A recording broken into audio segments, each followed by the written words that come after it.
ଏହା ହେଉଛି ଜାତୀୟ ପର୍ବ। ଠିକ୍ ଅଛି, ଏହାକୁ ଆମେ ହିନ୍ଦୁ, ମୁସଲିମ, ଶିଖ ସମସ୍ତେ ପାଳନ କରନ୍ତି। ରିପବ୍ଲିକ୍ ଡେ ବା ସାଧାରଣତନ୍ତ୍ର ଦିବସ, ଏହି ଦିନ ଆମର ଦେଶରେ ଆଇନର ବ୍ୟବସ୍ଥା କରାଯାଇଥିଲା। ସାମ୍ବିଧାନିକ ଅନୁଷ୍ଠାନ ପ୍ରତିଷ୍ଠା କରାଯାଇଥିଲା। ରିପବ୍ଲିକ୍ ଡେ ମାନେ ଏହା ପବ୍ଲିକ୍ ମାନଙ୍କୁ ସମର୍ପିତ ଭାବରେ ଏହି ଦିନକୁ ପାଳନ କରାଯାଏ।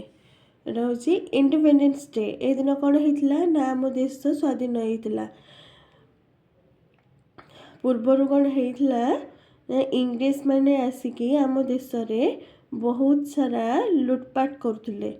ତ ତାଙ୍କ ଉପରେ ଆମ ଦେଶର କିଛି ନେତାମାନେ, ସ୍ୱାଧୀନତା ସଂଗ୍ରାମୀମାନେ ସେମାନଙ୍କୁ ଆମ ଦେଶରୁ ତଡ଼ିଥିଲେ। ଯେମିତିକି ଗାନ୍ଧୀଜୀ, ମୋହନ ଦାସ କରମଚନ୍ଦ ଗାନ୍ଧୀ, ଜବାହରଲାଲ ନେହେରୁ, ସୁଭାଷ ଚନ୍ଦ୍ର ବୋଷ, ଏମିତି ସବୁ ବହୁତ ସାରା ସ୍ୱାଧୀନତା ସଂଗ୍ରାମୀ ଥିଲେ। ତେଣୁ ଆମେ ଇଣ୍ଡିପେଣ୍ଡେନ୍ସ ଡେ କେବେ ପାଳନ କରନ୍ତି ନା ଅଗଷ୍ଟ 15 ତାରିଖକୁ ସ୍ୱାଧୀନତା ଦିବସ ଭାବରେ ପାଳନ କରାଯାଏ।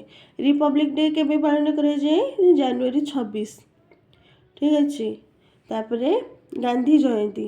ଗାନ୍ଧୀଜୀ ହେଉଛନ୍ତି ଆମର ନ୍ୟାସନାଲ୍ ଫାଦର, ମୋହନ ଦାସ କରମଚନ୍ଦ ଗାନ୍ଧୀଜୀ।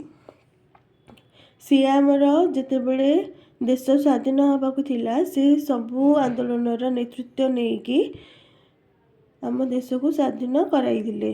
ତେଣୁ ତାଙ୍କର ଜନ୍ମ ଜୟନ୍ତୀକୁ ଆମେ ଅକ୍ଟୋବର 2 ତାରିଖରେ ପାଳନ କରିଥାଉ।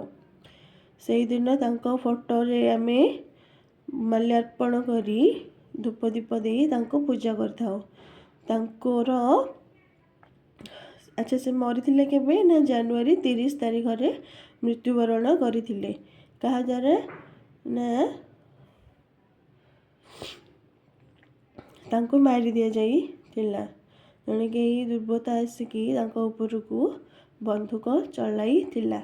ତ ଏଇସବୁ ହେଉଛି ଆମର ନ୍ୟାସନାଲ୍ ଫେଷ୍ଟିଭାଲ, ଯାହାକି ସମସ୍ତେ ପାଳନ କରିଥାନ୍ତି ଅତି ଉଲ୍ଲାସ ସହିତ, ଖୁସିରେ ସମସ୍ତେ ପାଳନ କରିଥାନ୍ତି।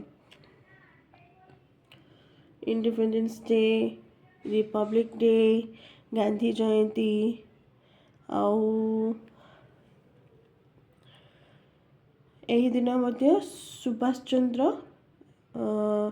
ଲାଲ ବାହାଦୁର ଶାସ୍ତ୍ରୀଙ୍କର ଜନ୍ମ ଜୟନ୍ତୀ ମଧ୍ୟ ଗାନ୍ଧୀ ଜୟନ୍ତୀ ଦିନ, ଯାହାକି ଅକ୍ଟୋବର 2 ତାରିଖରେ ପଡ଼ିଥାଏ।